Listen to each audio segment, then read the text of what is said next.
अच्छी तरह बर्ताव करना माने अपने गुरु के प्रति अच्छा आचरण करना। गुरु शिष्य के आचरण पर से उसका स्वभाव तथा उसके मन की पद्धति जान सकते हैं।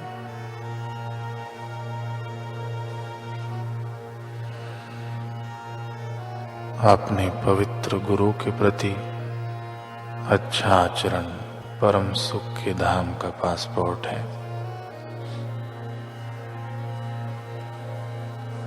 शिष्य जब गुरु की सेवा करता हो तब उसे तरंगी नहीं बनना चाहिए।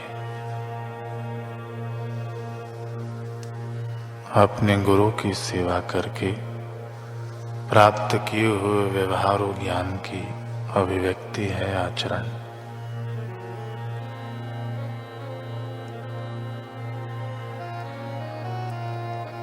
दैवी एवं उत्तम गुण दुकान से खरीद करने की चीजें नहीं है। वे गुण तो लंबे समय तक की हुई गुरु सेवा, श्रद्धा एवं भक्ति भाव द्वारा ही प्राप्त किए जा सकते हैं।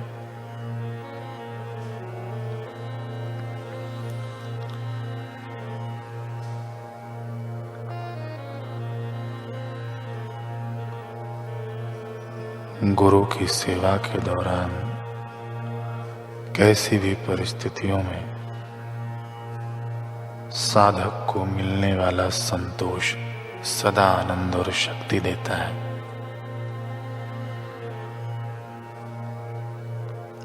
जो कुछ घटना घटित हो उसमें सदा संतोष रखना चाहिए। सदैव याद रखो, उच्च आत्मा गुरु को जो अच्छा लगता है वह आपकी पसंदगी की अपेक्षा अधिक अच्छा होता है।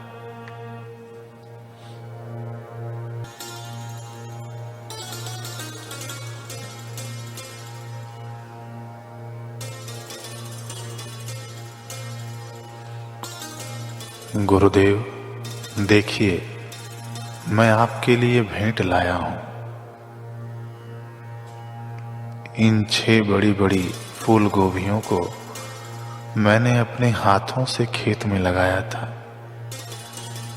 और इनकी देखभाल उसी ममता से की जैसे एक माँ अपने बच्चे की देखभाल करती है। इतना कहकर मुकुंद ने बड़े भावों के साथ गोभियों की टोकरी श्री युक्तेश्वर जी के समक्ष रख दी।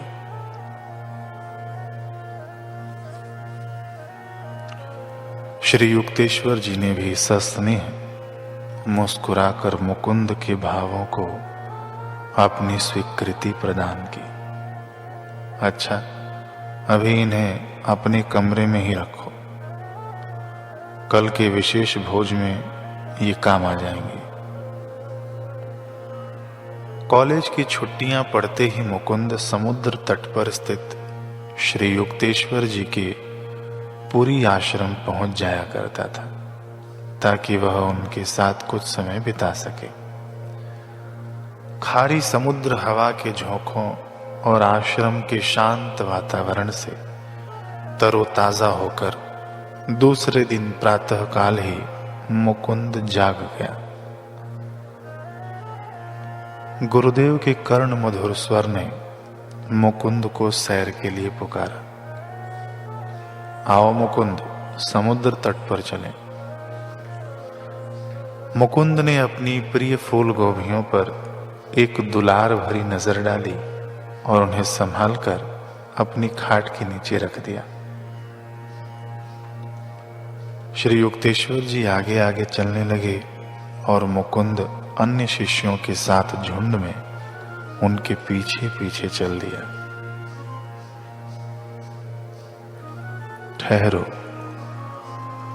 गुरुदेव मुकुंद को देखते हुए बोले, ठहरो। तुमने याद से आश्रम के पीछे वाले दरवाजे पर ताला तो लगाया था ना?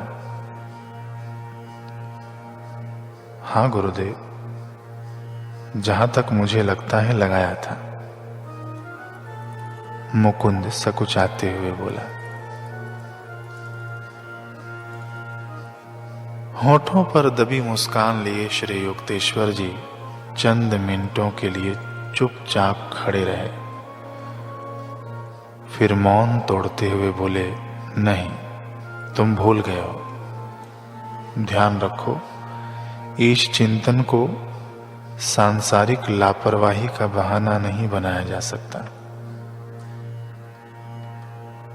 तुमने आश्रम की सुरक्षा के प्रति अपने कर्तव्य की अवहेलना की है, अतः तुम्हें दंड मिलना ही चाहिए। तुमने ताला नहीं बंद किया और तुम्हारा दंड होगा, तुम्हारी प्रिय 6 फूल गोभियां शीघ्र ही 5 रह जाएंगी। मुकुंद ने जब गुरुदेव द्वारा ऐसे वचनों को सुना तो उसे लगा कि गुरुदेव कोई गूढ़ मजाक कर रहे हैं। अक्सर देखा गया है, शिष्य अपने गुरु द्वारा कहे वचनों में छिपे रहस्यों को आसानी से नहीं समझ पाता, इसलिए गुरु को शिष्य के ही स्तर पर उतरकर उसे समझाना पड़ता है। मुकुंद को भी श्री युक्तेश्वर जी उसकी भूल का एहसास कराना चाहते थे। उसे बताना चाहते थे कि शिष्य को अपने कर्तव्यों के प्रति गुरु द्वारा दी गई आज्ञाओं के प्रति कितना सतर्क व सचेत रहने की आवश्यकता है। यदि वह इनके प्रति लापरवाही बरतता है, इन्हें निभाने में असफल रहता है, तो फिर उसे आगामी परिणामों के लिए भी तैयार रहना चाहिए। गुरुदेव का आदेश पाकर मुकुंद और अन्य सभी शिष्य आश्रम की ओर वापस मुड़ गए। जब सभी आश्रम के निकट पहुंचे तो गुरुदेव ने कहा, यहां थोड़ी देर ठहरो मुकुंद। अपनी बाईं तरफ अहाते के उस पार सड़क की ओर देखो।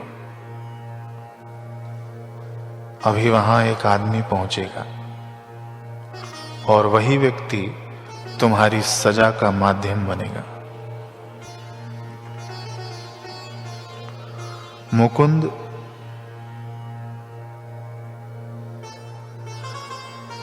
गुरु के इस कथन का अभिप्राय नहीं समझ सका, पर अपनी नासमझी को छिपाए रख उसने गुरुदेव से कुछ नहीं पूछा।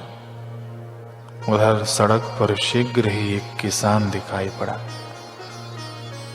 वह हास्यास्पद ढंग से नाच रहा था और बेतुकी भाव भंगिमा के साथ अपनी बाहें इधर उधर फेंक रहा था। कौतूहल से लगभग जड़ सा बना मुकुंद उस दृश्य को एकटक देखता रहा। जैसे ही वह आदमी सड़क पर ऐसे स्थान पर पहुंचा जहां से वह उनकी दृष्टि से ओझल हो गया, तभी श्री युक्तेश्वर जी ने कहा, देखते रहो, वह लौट कर वापस आएगा। युक्तेश्वर जी के ऐसा कहते ही उस किसान ने तुरंत अपनी दिशा बदल ली और आश्रम के पीछे के हिस्से की ओर चल पड़ा। रेत के एक मैदान को पार कर वह पीछे के दरवाजे से आश्रम में घुस गया, जिस पर मुकुंद ताला लगाना भूल गया था। फिर शीघ्र ही वह एक गोभी हाथ में लिए कुटिया से बाहर आते हुए दिखाई दिया, पर अब वह बड़ी ही सावधानी से चल रहा था, इधर उधर देखते हुए। जैसे ही मुकुंद ने अपनी प्रिय फूल गोभी उसके हाथ में देखी तो वह उस व्यक्ति का पीछा करने के लिए दौड़ा। अभी थोड़ी ही दूर गया था कि गुरुदेव ने मुकुंद को वापस बुला लिया। फिर गुरुदेव ठहाका लगाकर हंसने लगे। बार बार उमड़ती बेरुख हंसी के बीच वे बोले, उस बेचारे को एक फूल गोभी चाहिए थी। मैंने सोचा उसे तुम्हारी असुरक्षित छोड़ दी गई गोभियों में से एक मिल जाए तो अच्छा ही होगा। तुम्हें अपनी लापरवाही का दंड भी तो मिलना चाहिए।